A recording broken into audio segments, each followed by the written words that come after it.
Hi friends, అందరికీ నమస్కారములు. మీకు తెలియంది ఏమీ లేదు, కొత్తగా చెప్పవలసింది కూడా ఏమీ లేదు. ఏంటో తెలుసా?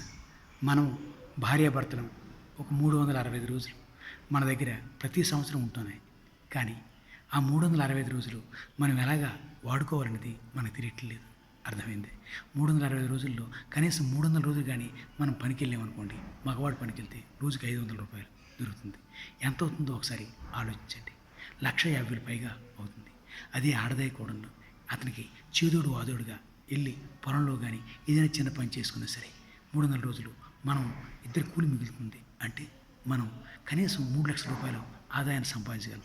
మధ్యలో ఆరోగ్యాలు పోయినా, చుట్టాలింటికి, బంధువులింటికి, అక్కింటికి, చెల్లింటికి, అన్నింటికి వెళ్ళినా ఒక 60 రోజులు తీసేయండి.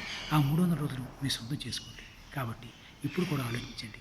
మనం పై తిరుగుతూ ఖర్చు పెట్టుకుంటూ ఇప్పుడు రాత్రి పగలు అహర్నిశలు కష్టపడకుండా సుఖంగా ఉండాలని ఏవో మాటలు చెప్పుకుంటూ, చాడీలు చెప్పుకుంటూ, గొడవలు పెట్టుకుంటూ, టైంపాస్ చేసుకుంటూ, తాగుతూ, తింటూ మనం చేసే ఆదాయం లేకపోతే మనం ఎప్పుడూ బాగుపడం.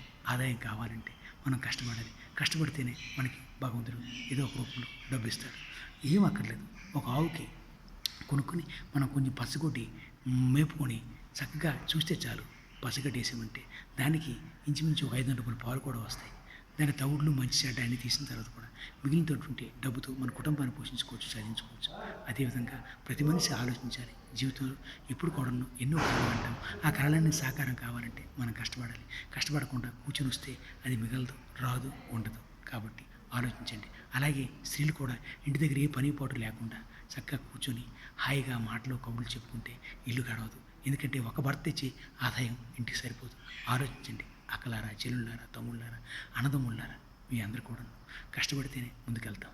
ఎప్పుడు కూడా పనులు చేయకుండా అప్పులు చేసి భూములు పొట్ల అమ్మేసి జీవితాన్ని నాశనం చేసుకొని డబ్బుల మీద ఆశపడి ఎవరి దగ్గర అప్పులు తెచ్చి వాళ్ళు కడుపు కొట్టి వాళ్ళని బాధపడడం కన్నా మనకుంటూ డబ్బుతో మనం హాయిగా ఉండి సంతోషంగా గడిపితే చాలు. కాబట్టి మనందరం కూడా ఈ రోజు నుండి ఆలోచించుకోండి. మనం కష్టపడదాం, సంపాదిద్దాం, వచ్చిన దానితో తృప్తి పడదాం. దాంతోనే పిల్లల్ని చదివిద్దాం, బట్టలు కొనుక్కుందాం. దాంతోనే నగలు, బంగారం అని చెప్పి భర్తల్ని ఎందరో వేధిస్తున్నారు ఆడవాళ్ళు. ఆలోచించండి. మీ భర్త మీ సంతోషం కోసం ఓ 10 రోజులు 5 రోజులు బంగారం కొనొచ్చు. ఈ రోజులో కొన్ని ₹1,00,000 తొలమంటే సామాన్యం కాదు. అది కొన్నాడు అనుకోండి, ఆ తర్వాత అప్పులు పడిపోయి అప్పులు బారిన పడి వాడు ఈ ఫ్యాన్కు హ్యాంగ్ అయిపోతారు. కాబట్టి భర్తనికి ఎప్పుడు బాధ పెట్టకండి. తన దగ్గర ఆదాయం ఉంటే నీకు కాక ఇంకెవరు కొంటారు? ఆలోచించండి. మిద్దులు, మేడలు, ఫ్లాట్లు అని ఎన్నో చెప్తారు, ఇప్పుడు కొనమంటారు. కానీ ఎలా కొనగలడు? ఆయన తెచ్చిన ఆదాయం ఆయన ఒక్కడే తెస్తున్నాడు. నువ్వు కూడా అంత ఇప్పుడు కష్టపడుతున్నావు అని చెప్పు. ఎదురుకెళ్ళి కష్టపడితే దాన్ని మిగిలితే అది వేరు. కాకపోతే అతనికి ఉద్యోగం కాదు, వ్యవసాయం చేసుకునేవాళ్ళు. వీళ్ళందరూ కూడా చిన్న చిన్న అప్పులు చేస్తే తట్టుకోలేరు. కాబట్టి బంగారాలు, సింగారాలు కొనడం మిగిలితే కొనుక్కోవచ్చు. ఎవరు వద్దంటలేదు. నువ్వు 10 రోజులు బంగారం వేసుకొని అలా రోడ్డు నడిచిస్తే నీ భర్తకు ఆనందం కాదా? అందం కాదా? నువ్వు మంచి బట్టలు ధరిస్తే ఆయనకు అక్కర్లేదా? కానీ ఆయనకున్నటువంటి స్తోమత ఏంటి, మంచి చెడ్డ ఏంటి, డబ్బు ఏంటి, ధనం ఏంటి చూసుకో.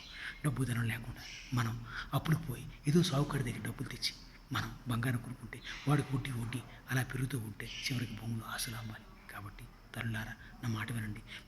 మీ భర్తకి బంగారం కొనమని చెప్పి బాధ పెట్టద్దు. మీ దగ్గర ఆదాయం ఉంటే కొనుక్కోండి, కాదని లేదు. అలాగే బట్టలు, మేడలు, మిద్దెలు, భూములు, ప్లాట్లు కొనమని చెప్పి వాళ్ళని బాధ పెట్టద్దు. ఎందుకంటే వాడి దగ్గర ఉన్నటువంటి డబ్బు ఎంతో నీకు తెలుసు. నిన్ను, నీ పిల్లల్ని సుఖపెట్టగలడు, చదివించగలడు, ఓ పూట భోజనం పెట్టగలడు తప్ప ఇవన్నీ చేయలేడు. అలాంటప్పుడు ఆయన్ని మీరు ఇలా బాధ పెడితే ధర్మ ఆలోచించండి. మీ అన్నదమ్ముడు, మీ అక్క చెల్లి అలాగే బాధపడతారా? కాబట్టి ఇప్పుడు కూడా భర్తను బాధ పెట్టద్దు. భర్త ఆదాయాన్ని తెలుసుకొని వెలుక్కోండి. అక్కలారా, చెల్లులారా, నా మాట పదే వినండి. ఈ రోజుల్లో ఎక్కువ మంది గుండె అయిపోయి చచ్చిపోవడానికి కారణం ఏంటంటే అప్పులు. ఈ అప్పులు బాధ లేకుండా ఉండాలంటే మీరు కష్టపడండి, వచ్చిన దాంతో తృప్తి పొందండి. అంతేగాని మేడలు, మిత్రులు మనకు అక్కర్లేదు. పైరింట్లో, పక్కింట్లో అన్నీ ఉన్నాయని చెప్పేసి కార్లని, మేడలని, మిత్రులని ఆశపడుతున్నారు. బట్టలని, బంగారమని, నగలని, నాట్లని ఆశపడుతున్నారు. లేనిపోయిన అప్పులు చేసి ఇల్లు కట్టుకుంటున్నారు. ఆ ఇంట్లో సంతోషంగా ఉండలేకపోతున్నారు. కారణం ఏంటి? మనం అప్పుతో 3 ఫ్లోర్లు కట్టాం. కానీ మనం అప్పులు లేకుండా 1 ఫ్లోర్ కట్టినా సరే సంతోషం. కాకపోతే ఆ 3 ఫ్లోర్లు, 4 ఫ్లోర్లు కట్టిన తర్వాత పైన అమ్మలతో, ఆ కామలక్కలతో కూర్చుంటూ అలాగా అవి ఇవి కొనుక్కుంటూ ఆలింట్లో ఇంట్లో పోసి తగలడ్డం కన్నా, సంసారాన్ని ఇప్పుడు బాధపడడం కన్నా భర్తతో సంతోషంగా మంచినీళ్ళతో, పప్పు అన్నంతో కాలం గడపండి, సంతోషంగా ఉండండి. అప్పుడు జీవితంలో మీ పిల్లలు ఎదిగి వాళ్ళు ఉద్యోగాలు చేసిన తర్వాత మీకు కావాల్సిన కోరికలన్నీ తీరుస్తారు. నా మాట వినండి, మీరు కష్టపడండి. జై హింద్, జై భారత్.